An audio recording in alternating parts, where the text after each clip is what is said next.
Уважаемый представитель правительства, я хотел бы обратиться к вам, представителю президента и, наверное, тоже и к своим коллегам.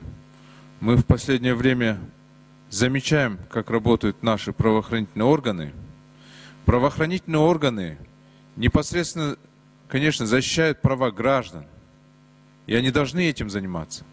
Но в последнее время они особо рьяно занимаются экономическими вопросами. Мы очень много говорим о том, что у нас сокращаются проверки со стороны государственных органов, но в то же время увеличились проверки со стороны правоохранительных органов. И пользуясь уголовным кодексом, когда нету стадии возбуждения уголовного дела, а просто есть какое-нибудь заявление, правоохранительные органы активно, очень активно вмешиваются в экономические вопросы.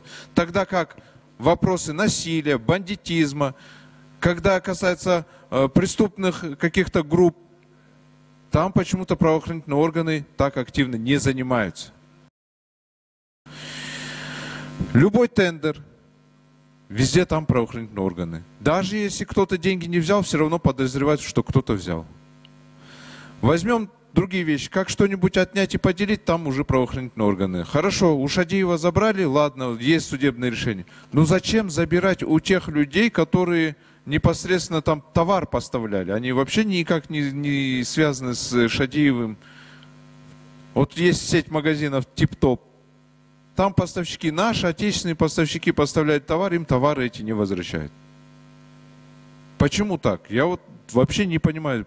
Зачем правоохранительным органам чрезмерное такое вмешательство в экономику? Правоохранительные органы, они опора государства, опора власти.